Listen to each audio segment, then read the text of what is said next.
Miarabantsika tsirairay avy indray tonga eto amin'ny famitinana ny lesona fahatelo zay nianarantsika nandritra ny herinandro eny. Manonona ny fahasoavan'ny tompony koa ho antsika zay manaraka izao fandaran'izao ary irina indrindra ny mba hiasan'ny fanahy masina nivontsika tsirairay avy. Alohan'ny hidirantsika ny amin'ny famitinana ny lesona dia hiara hivavaka isika. Andriamanitra tsara izan-danitra mbola velom-pisaoranao izahay satria mbola nomenao izao fotoana izao fa nay mamitina ny lesona nandritra ny herinandro iny.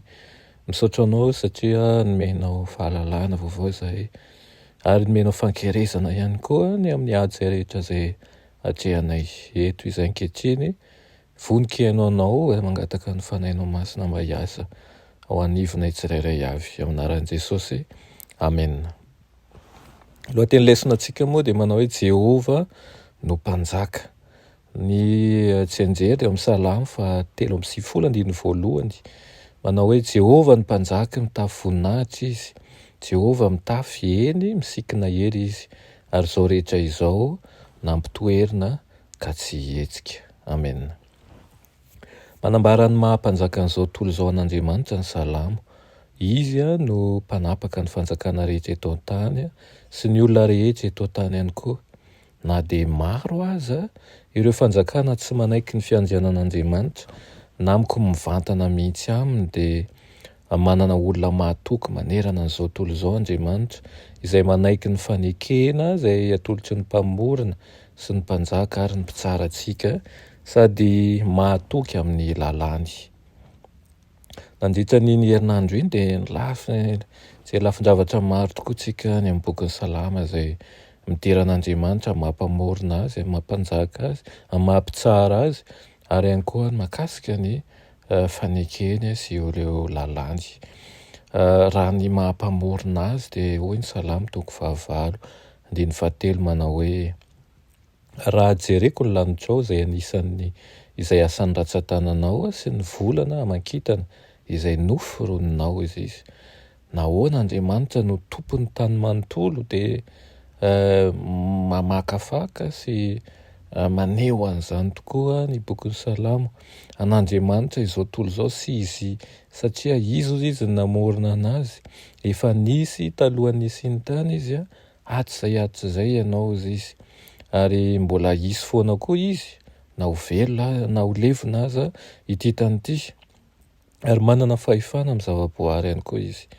Raha mijery ny manodidina antsika isika dia tena afaka mihevitra fa lehibe ny olona nanao asa lehibe sy mahatalanjona ihany koa.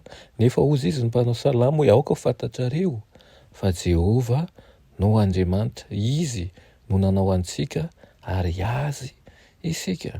Mpitantana izay noforon'Andriamanitra ihany isika. Izy irery ihany no mendrika ny fiankofantsika ambony indrindra sy ny vatokintsika. Amin'ny mahampanjaka azy ihany koa dia maneho an'Andriamanitra ho mpanjaka mitafy voninahitra sy fiandrianana ary hery ihany koa ny Salamo.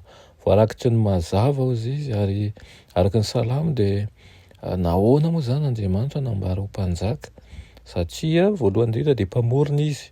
Lazaina ihany koa fa mpamonjy izy, lazaina ihany koa fa mampiorina an'izao tontolo izao izy. Andriamanitra mpamindra fo izy sady marina ary mampiray ny lanitra sy ny tany amin'ny fiderana koa. Na dia eo aza ny mahampanjaka ny tany manontolo azy sy ny fitondram-pahamarinana sy famindram-po dia vitsy no manaiky ny fiandrianany.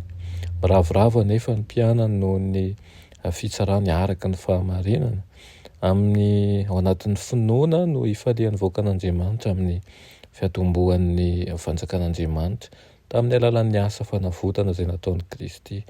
Ary andrasan'izy ireo ny fahatanterahana izany fanjakana izany amin'ny alalan'ny fiavian'i Kristy fanondroany indray eny amin'ny rahoany lanitra. Satria izy ihany koa ilay mpitsara ary izany no ny fakafakantsika tao anatin'ny lesona mampitsara azy satria ny Salamo fa 5:7 manao hoe fa ho avy tokoa izy amin'ny fotoana aho eny izaho no hitsara marina. Amin'ny mahampanjaka azy dia mpanome lalàna koa Andriamanitra sady mpitsara. Io Salamo vakiantsika io dia maneho mazava tsara ny asan'ny mpitsara sy ny dingana ary ny fiafaran'ny fitsarana. Efa nanenjy fotoana hitsarana ny mpitsara io ary ho tanterahany mialohan'ny andravan'ny olombelona zany fotoam-pitsarana zany, manome fampitandremana sy fotoana hibebahana ho an'ny olona rehetra Andriamanitra mialohan'ny fitsarana ny tsirairay. Fa rehefa vita ny fitsarana dia hanidina loza avy amin'ny kapoaka ny atezerana izay feno divay amandroatra miaroaro zavatra amin'ny ratsy fanahy-Andriamanitra. Farany ny mpanota izay tsy mibebaka rehetra dia aringana mandrakizay ary ny marina ho velona mandrakizay. Nahoana ary no misaotra an'Andriamanitra ny mpanao salamo mialohan'ny iresahany momba ny fitsarana? Dia satria isika izay mahatoky ny fitiavan'Andriamanitra dia tsy mba hatahotra an'izany fitsarana izany, satria efa voavela heloka ary manana mpisolo vava izay maharesy mandrakariva. Noho izany dia tsy tokony hanato koa isika satria efa azontsika ny fandresena. Hoy ny Salamo 1:7-9: Jehovah mitsangana amin'ny fahatezeranao, misandrata isakana ny fisafoaky ny mampahory ary mifoaza nampy ahy, fa didy marina no navoakanao. Ny toky izay navoaka an'Andriamanitra amin'ny fahafahany amin'ny fitsarana dia mifototra amin'ny fanekena nataon'Andriamanitra taminy. Nanao fanekena tamin'ny Abrahama sy Isaka izy ary no amafisiny tamin'ny Jakoba izany dia ny Israely, satria vitsy sy malemy izy ireo dia niaro azy ireo ihany koa izy. Eo mandrakariva zany Andriamanitra ary mampitoetra sy manatanteraka ny fanekena izay nataony tamin'ny vahoakany. Men'Andriamanitra antsika ny fahamarinany sy ny fiarovany ary manafaka antsika amin'ny ratsy sady mamonjy antsika izy. Ny anjarantsika dia ny manaiky ny fanekeny sy vonona ihany koa ankatoy ny lalàny ary antsoiny hitoran'ny fanekena amin'ny firenena rehetra isika mba hireran'izy ireo an'Andriamanitra ihany koa sy ahafahany misitraka ireo fanomezam-pahasoavana izay sitrahantsika ankehitriny sy ny famindram-pony ihany koa. Zava-dehibe sy fa tsy kely indrindra no resantsika amin'ny faran'izao dia mahakasika lalàna. Lalàn'i Jehovah rehetra hozy izy dia famindram-poa sy fahamarinana amin'izay mitanjona ny fanekeny sy ny tenin'ny vavolombelona. Mifandray akaiky amin'ilay fanekena ny tenin'ny vavolombelona. Ny tenin'ny vavolombelona manko dia ireo lalàna sy fitsipika izay nomen'Andriamanitra ny olona ho fototra iorenan'ny fanjakany. Avy amin'ny loharano anankiray ihany ny tenin'ny vavolombelona rehetra dia ny didy 10. Inona ary no lazain'ny Salamo amintsika momba n'io lalàna sy tenin'ny vavolombelona io? Voalohany dia milaza izy fa manome fifaliana sy vokatra ho antsika hozy izy io, mitarika antsika ho amin'ny lalan'ny famindram-po sy ny fahamarinana, manome antoka ho antsika ihany koa satria marina indrindra ary fitahiana ho an'ny ankohonantsika, manome fiadanana ho antsika ary miaro antsika tsy ho latsaka amin'ny fandriky ny fahavalo. Mitalao amin'Andriamanitra izay mpamorona, izay mpanjaka, izay mpitsara, izay mpanao fanekena ary mpanome lalàna ny mpanao salamo. Afaka ny ho voaro sy lamina isika eto amin'ity izao tontolo izao ity, na dia ho anivon'ny fisahavorovoron'ny fifanandrenana lehibe aza, satria Andriamanitra no manjaka sady mahatoky amin'izay rehetra ataony sy lazainy.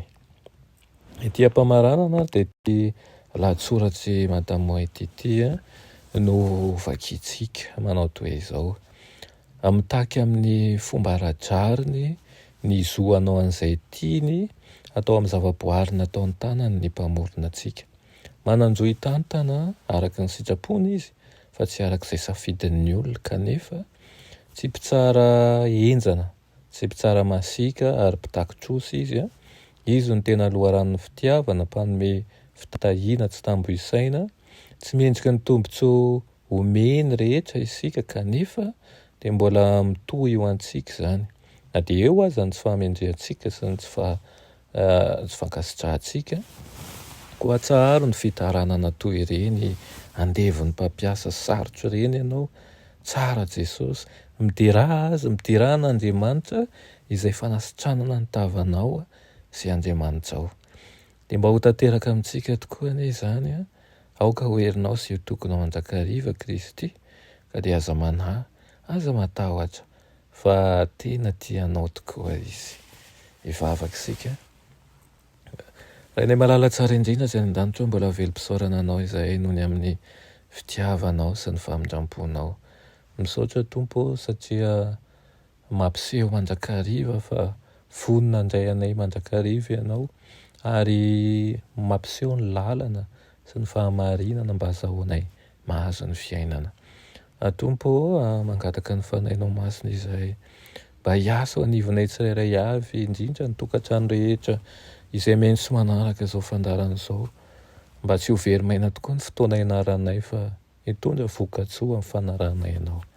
Ankahirizo ny tsirairay avy izay kivy, ankahirizo ihany koa ireo mandalo fahasairanana, ao ny voatondro-molotra, ao ny voaterin-dratsy, ao ny azon-tsiny, ao anatin'ny fanozongozonana maro samihafa.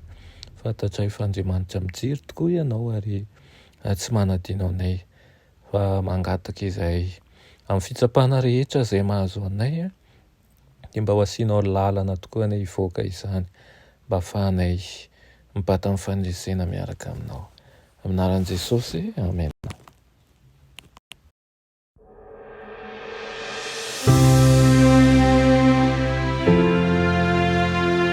Mianatra eo an-tongotry Jesosy isan'andro.